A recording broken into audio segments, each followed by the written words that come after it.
Sir 3 दिन पहले किसी ने सूरत शहर की इकोनॉमी पर अटैक किया है, सीरियस होते हुए नंदिता ने भी कह दिया। नक्श ने उन डॉक्यूमेंट्स को देखा और उसका चेहरा काफ़ी कठोर हो गया था। इतने कम समय में उन्हें इतने सारे लोग मिल गए थे जो कि हंगामा कर सके, और ये उनके लिए बिल्कुल भी आसान नहीं हुआ होगा। सर क्या आपको पता भी है कि क्या हुआ है? सरप्राइज होते हुए नंदिता ने कहा। जब से नक्श ने भानुशाली ग्रुप को टेक ओवर किया था, उसने कभी भी CEO की ड्यूटी फुलफिल नहीं की थी। हालांकि सेक्रेटरी नंदिता तो सिर्फ एक एम्प्लॉय थी। ये सब बोलने या बताने की उसमें हिम्मत कहाँ से थी? हालांकि सूरत शहर के बड़े बड़े रईस लोगों ने भी इस मैटर पर इन्वेस्टिगेशन करने के लिए अपने लोगों को भेजा, लेकिन किसी को भी सोर्स का पता तो नहीं चल सका था। नंदिता ने भी कभी नहीं सोचा था कि नक्श जो पूरे दिन इस पर बैठा रहता है, उसे इस मैटर के बारे में कुछ भी पता होगा। तुम फर्स्ट फ्लोर पर जाओ और मेरा वहीं पर इंतजार करो, मुझसे मिलने कुछ लोग आने वाले हैं, शांत अंदाज में नक्श ने कहा। जी सर, क्योंकि नक्श अब उसके आगे कुछ भी नहीं कह सकता, इसलिए नंदिता ने भी उससे कुछ भी पूछने की हिम्मत नहीं की थी। नंदिता के बाहर से जाने के बाद नक्श ने जोर से अपना हाथ टेबल पर मारा और कॉल करने के लिए अपना फ़ोन बाहर निकाला।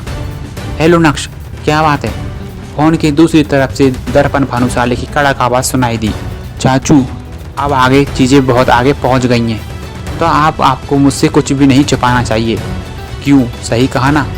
कहीं ना कहीं बाकी लोगों को इस सोर्स के बारे में पता नहीं हो, लेकिन नक्श को पता ना चले, ऐसा हो सकता है क्या?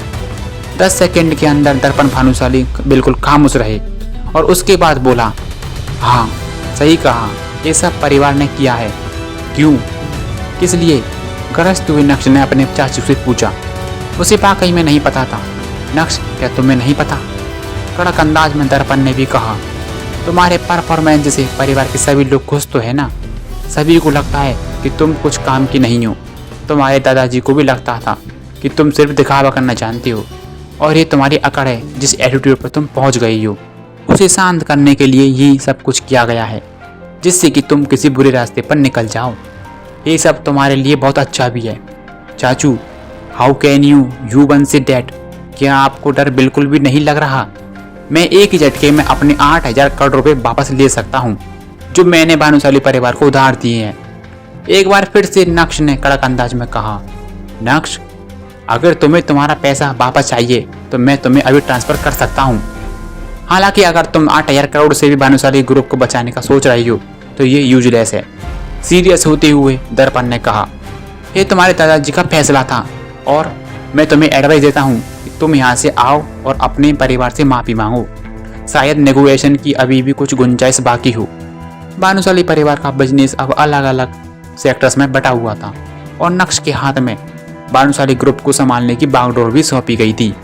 इसलिए क्योंकि नक्श ने अंतिम की शादी में पूरे परिवार के सामने अपना रुतबा दिखाया और डायरेक्टली धमकी भी दी थी, तो अब भला मिस्टर भेषवर्धन पीछे कैसे रह सकते हैं? उन्होंने एक ही झटके में नक्श को बर्बाद करने की पूरी चाल चल दी थी। नक्श ने इसका कोई जवाब नहीं दिया और तो और कॉल कट भी कर दिया।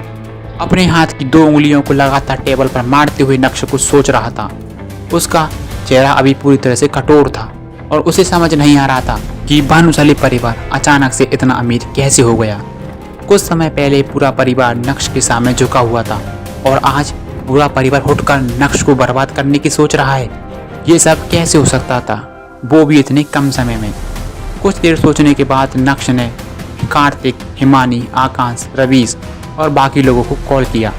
1 घंटे बाद वो सभी लोग नक्श के ऑफिस पहुंच गए थे। नक्श, ये सब क्या चल रहा है?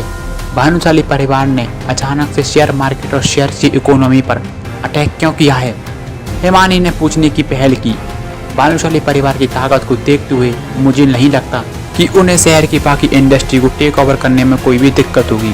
हालांकि वो ये सब क्यों कर रहे हैं जिससे हमारे शहर की इकोनॉमी डिस्टर्ब हो जाए? कार्तिक ने भी ग्लूमी एक्सप्रेशंस के साथ कहा, क्योंकि ये सब सूरत की जानी मानी हस्तियाँ थी, इसलिए उन्हें इस मैटर की सीरियसनेस अच्छे से पता था। लेकिन उन्हें समझ नहीं आ रहा था कि इस सब के पीछे असली वजह क्या है। आगे की पूरी कहानी जानने के लिए सुनते रहिए PK एडिट की स्टोरी इंस्टा एम्पायर।